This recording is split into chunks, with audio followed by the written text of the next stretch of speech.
You go to the movies alone. You eat at restaurants alone. Go to appointments alone.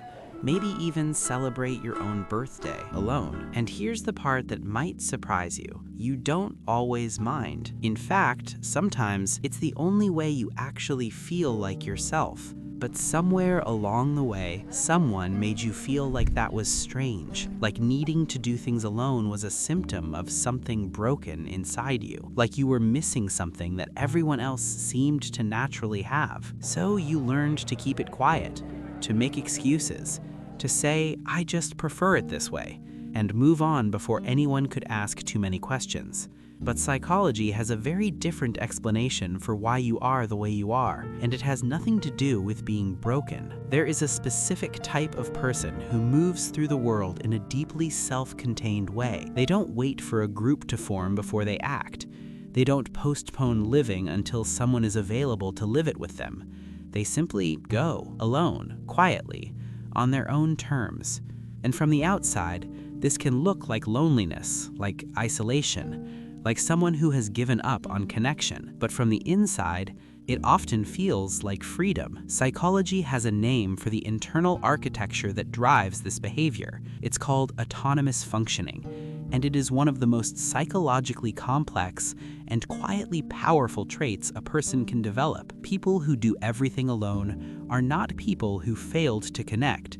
In many cases, they are people who learned at some point in their life that waiting for others meant waiting forever, that depending on others meant being let down, that their own company was actually enough. Today we're going to trace exactly how that happens, where it comes from, and why, far from being something to fix, it might be one of the most important things about you. For most people who live this way, it didn't start as a choice. It started as an adaptation. Think back to childhood for a moment. Maybe you grew up in a household where the adults were emotionally unavailable, not necessarily cruel, just absent in the ways that mattered, distracted, overwhelmed, unable to show up consistently. Or maybe you were the kind of child who asked for help and learned over and over that help wasn't reliably coming. So your nervous system did what nervous systems do.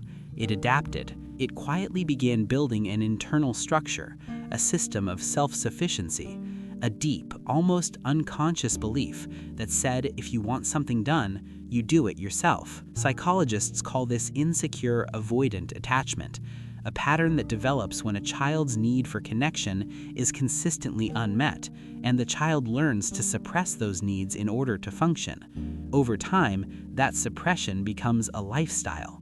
And by adulthood, you don't even notice you're doing it. You just go to the movie alone and feel quietly that this is simply who you are. Here's something important to understand. When you do things alone, your nervous system often feels safer, not because other people are dangerous, but because other people introduce variables. Will they cancel last minute? Will their mood affect the experience? Will you have to manage their needs while trying to meet your own? Will the whole thing fall apart because someone else didn't follow through?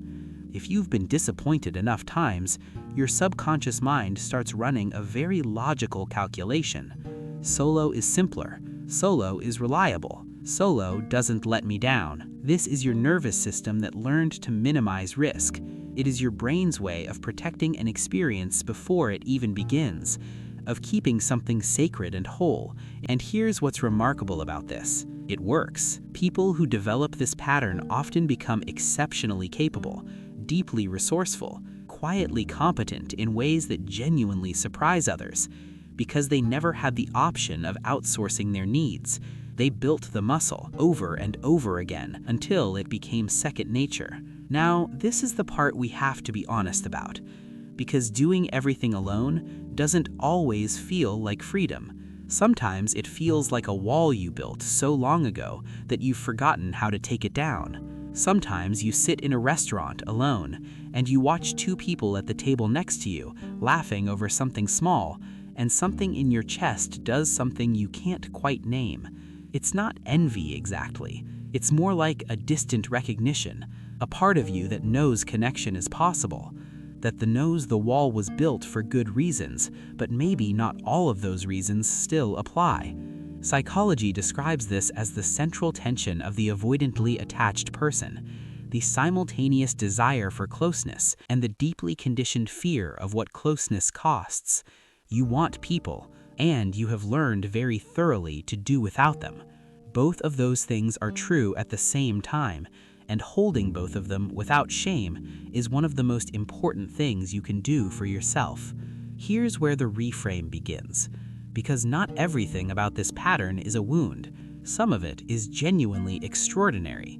People who do everything alone tend to develop a quality of presence that most people never find. When you go somewhere alone, you are not performing. You are not managing another person's experience. You are not splitting your attention between the world in front of you and the social calculation running in the background. You are simply there, fully, quietly, completely. There is a depth to solitary experience that shared experience often cannot reach.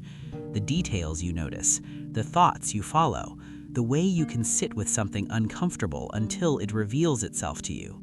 You have also almost certainly developed an unusually high level of self-knowledge, because when you spend that much time alone with your own mind, you get to know it. You understand your patterns, your triggers, your preferences, your limits. Most people live their entire lives without that kind of clarity about themselves. You have been building it quietly for years. So let's say what this actually is. You are not a person who couldn't find their people. You are a person who learned to be whole without waiting for permission. You are not lonely by default. You are self-contained by design. And there is an enormous difference between those two things. The person who eats alone at a restaurant and feels ashamed, and the person who eats alone at a restaurant and feels free, can be the same person at different points in their own healing. Because here is what I want you to understand. The self-reliance you built, it is real, it is yours, no one can take it from you. But it was built in response to a world that didn't always show up for you. And that means it was never the full picture of who you could be. The full picture includes the version of you that can let someone in, slowly, carefully, on your own terms, and not lose yourself in the process. The full picture includes solitude and connection, not because you need to be fixed, but because you deserve both. You learned to do everything alone because at some point that was the safest thing you could do, and you did it beautifully. Now the question isn't whether you can survive alone. You've already answered that. The question is, what becomes possible when you no longer have to?